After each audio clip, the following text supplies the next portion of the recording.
À l'heure où la crise sanitaire du Covid-19 occupe le monde, la question sécuritaire continue de se poser de manière accrue au Sahel, où des groupes djihadistes se seraient livrés récemment à des combats rudes. Pour en parler, voici un des spécialistes de la question sécuritaire dans la région, auteur Le Ben Laden du Sahara, l'histoire secrète du djihad, le journaliste mauritanien Lamine Ould Salem. Lamine Salem, bonjour. Bonjour. Selon nos confrères de Sahara Media, des groupes djihadistes se sont livrés à de rudes combats ces derniers jours aux portes de la frontière mauritanienne. De quoi s'agit-il exactement? Oui, comme tout le monde, j'ai lu cette information comme tout le monde. Je ne peux ni la confirmer ni l'infirmer. Mais il faut dire que oui, la frontière mauritano-malienne, tout comme d'ailleurs toutes les autres frontières du Mali avec le Niger, le Burkina Faso, sont très souvent des théâtres de présence ou d'affrontements entre groupes armés. Ça peut ne pas être forcément des groupes djihadistes, ça peut être des affrontements entre milices tribales ou ethniques. Cela dit, il y a de plus en plus, il est vrai qu'il y a de plus en plus de présence djihadiste manifeste, pas très loin de la frontière mauritanienne, entre la région de Beskhnou et celle de Mopti. Alors, on sait très bien que cette région est la zone où se trouvent des groupes djihadistes liés à Al-Qaïda au Maghreb islamique, donc au fameux JIM, Jamaat al-Islam al-Muslimin, que dirige le Malien Iyad Agrali, et qui sont localement dirigés par le prédicateur Pelli Massina, Amadou Koufa. Ok. Est-ce que le déplacement du chef de l'état-major national est peut-être lié d'une façon ou d'une autre à ces affrontements qui ont eu lieu? Je ne suis pas très bien informé sur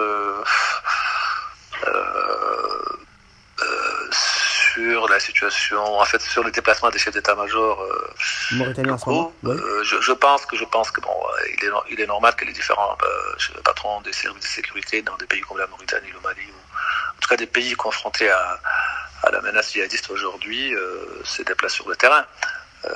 Je pense que ça peut bien être une visite de routine, comme ils en ont tous l'habitude de faire. Donc, comme ça peut être aussi lié plutôt à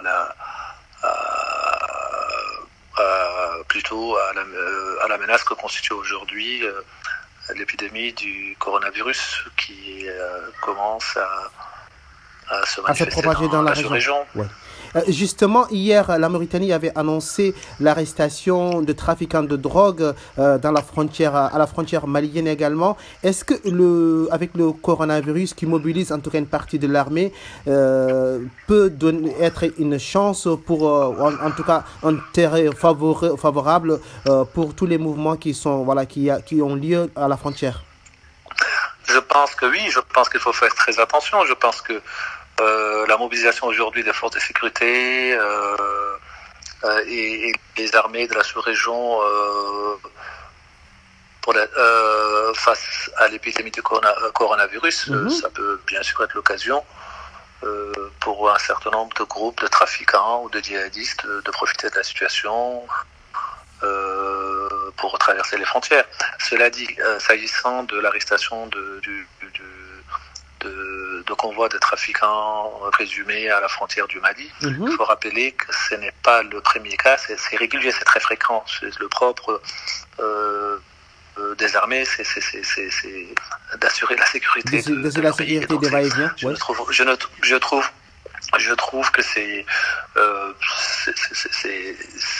malheureusement banal que l'armée mauritanienne procède à l'arrestation de trafiquants, mais je pense que ça doit être leur quotidien, parce que n'oubliez pas que toute une partie du territoire mauritanien aujourd'hui, frontalier du Mali et de l'Algérie, est déclarée zone militaire, et ce sont des zones historiquement très prisées des trafiquants et des contrebandiers, trafiquants pas forcément de drogue ou de produits prohibés. Ça peut être des trafics de produits alimentaires qui sont beaucoup plus prisés d'ailleurs dans la région que la drogue, ça il faut le préciser. Ok. Plusieurs spécialistes des questions sécuritaires parlent d'une guerre de leadership entre Daesh et l'AQMI, qui est le mouvement dernièrement arrivé. Est-ce que vous pouvez nous expliquer de quoi il s'agit exactement? Alors, je pense que il faut distinguer entre le contexte sahélien et le contexte moyen-oriental, qui était le territoire historique de l'État islamique du fameux calife Abu Bakr al-Baghdadi. Oui. Les mouvements islamistes ont toujours été traversés par des rivalités, parfois, qui peuvent parfois déboucher sur des affrontements. On l'a connu en Afghanistan à l'époque du djihad mondial contre le gouvernement pro-russe et la présence soviétique à l'époque. Il y avait tous les différents groupes islamistes armés ont eu plus ou moins des divergences. Certains en sont même arrivés aux armes. C'est une constante. C'est pas quelque chose de nouveau que des groupes islamistes s'affrontent entre eux. On l'a vu aussi en Algérie après l'insurrection islamiste de 1992 entre l'armée islamique des saluts qui était le bras armé du Front islamique de salut qui était le victorieux ou annoncé comme victorieux des élections législatives qui ont été annulées et qui a donc l'armée islamique du salut s'est retrouvée confrontée au groupe islamique armé, c'est-à-dire à des dissidences islamistes. Les deux groupes se sont affrontés. Plus tard, quand le GIA a connu une session qui va donner le groupe salafiste pour la prédication et le combat, le fameux GSPC, ancêtre d'Al-Qaïda au Maghreb islamique actuel. On a vu aussi des affrontements entre le GIA et l'ex-GSPC. On a vu la même chose se passer aussi dans la région frontalière entre le Niger et le Nigeria, avec des dissidences au sein de la mouvance islamique qui a donné qui a donné des affrontements entre une aile radicale de Boko Haram contre certains de ses anciens compagnons. Alors, s'agissant maintenant de la région du Sahel central proprement dite, les liens historiques entre ce qu'on appelle l'État islamique dans le Grand Sahara que dirige Adnan Aboul Walid et le reste de la mouvance djihadiste qui est plutôt liée à Al-Qaïda, les liens historiques entre eux, personnels, faisaient qu'il n'y avait pas réellement de rivalité physique, même s'il y avait une rivalité idéologique. On parle de plus en plus d'affrontements. Et ce qui est nouveau, c'est que ces affrontements ne sont pas annoncés dans des, par exemple, dans la région où se trouverait Abou Walid Sahraoui, c'est-à-dire la frontière entre le Mali, le Niger et le Burkina, mais plutôt pas loin de la région du Massina, pas loin dans le centre à peu près du Mali. Et si ces affrontements venaient à se confirmer, cela veut dire que le Sahel est aussi devenu le théâtre de rivalité entre les différents groupes djihadistes, comme on l'a vu en Irak et en Syrie, avec le Front Nosra qui était proche d'Al-Qaïda et les différents groupes proches d'Al-Qaïda ou des autres groupes djihadistes face à l'État islamique.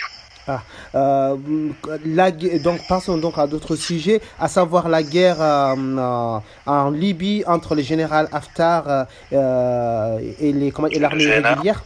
Pardon? Le GNA. Non, le général le Haftar. GNA. Oui, Haftar. Et est-ce qu'il y a une retombée au Sahel? Vous savez que ce qui se passe aujourd'hui au Sahel est plus ou moins une conséquence de la guerre en Libye déclenchée à l'époque de Kadhafi, c'est-à-dire l'insurrection armée soutenue par une coalition internationale qui a provoqué la chute du régime de Kadhafi. C'est la cause principale aujourd'hui de la présence des armes dans la région du Sahel. La Libye est un pays extrêmement lié d'ailleurs, c'est un pays quasiment entièrement saharien, donc il y a une continuité historique, humaine, géographique, humaine, avec le Mali, le Niger, le Tchad.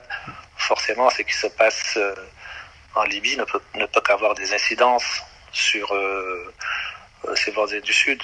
Est-ce qu'on peut dire que... Est-ce qu'on peut dire justement, tant qu'il y aura, il y aura pas la paix en Libye, il n'y en aura pas également au Sahel? C'est lié de toutes les façons. Tous les conflits sont liés et le problème c'est que le fait que ces conflits, plus ça dure dans la région, plus ça produit un effet de contagion. Des pays comme la Mauritanie, même un pays comme le Sénégal, à long terme n'échappera pas. Si la question malienne n'est pas résolue, la Guinée non plus. comme on l'a vu au Mali, les djihadistes se greffent sur des problèmes locaux, souvent peut-être un petit groupe ethnique ou une caste donnée, qui est, par exemple, ce qui se passe aujourd'hui dans le Guidimara mauritanien et malien, pourrait bien finir par avoir une connotation djihadiste, quand notamment les descendants d'esclaves qui réclament un statut social plus respectable, oui. Qui parfois se disputent le contrôle des mosquées avec les anciennes classes de la noblesse. Ça peut prendre une tournure djihadiste. Il suffit juste qu'un des groupes ou qu'un groupe djihadiste s'insère dans le conflit. On le verra. D'ailleurs, c'est ce qui est passé plus ou moins dans le nord du Nigeria, où ne l'oubliez pas que une très grande partie des gens qui ont alimenté les groupes sunnites salafistes dans le nord du Nigeria et du Niger sont pour une grande partie issus des anciennes castes des esclaves et des castés. C'est la même chose dans le massif malien et burkinabé aussi. Beaucoup de leaders, de prédicateurs proches de la mouvance djihadiste ou carrément dans la mouvance djihadiste sont issus des castes de forgerons, d'esclaves, de griots, de bûcherons. Donc, attention, en tout cas, à une non prise en compte des situations locales où les djihadistes pourraient s'insérer. Le président malien appelait disait qu'une voie de dialogue avec les djihadistes était à explorer. Est-ce que la situation a changé depuis qu'il y a eu la prise d'otages et quelle est justement l'exigence, de ces djihadistes? Alors, il faut dire que les exigences des djihadistes, plutôt les revendications principales, sont plus ou moins connues. C'est l'application de la charia, c'est strict, oui. La proclamation d'un État islamique.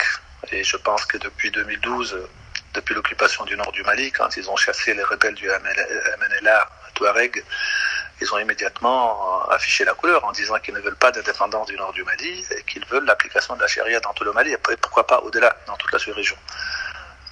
Je pense que ça, c'est l'objectif principal. Mais après, est-ce qu'ils sont prêts à faire des concessions sur un certain nombre de points pour aboutir à un compromis, par exemple l'application de la charia dans le nord du Mali, comme cela a été le cas, par exemple, à un moment donné dans une partie du Nigeria, ou est-ce que plutôt il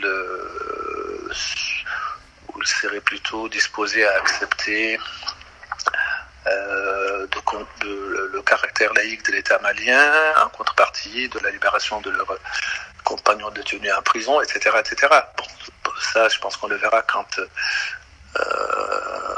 cette idée de dialogue sera réellement plutôt appliquée. Cela dit, ce n'est pas une surprise si le président malien Ibrahim Boubacar Keïta finit par admettre le principe qui n'est pas contre le principe d'un dialogue avec les djihadistes, parce qu'il n'était pas le seul. Une bonne partie d'ailleurs de la classe politique malienne et des élites maliennes ont toujours envisagé cette hypothèse, tout simplement parce que c'est le rapport de force qui s'est inversé.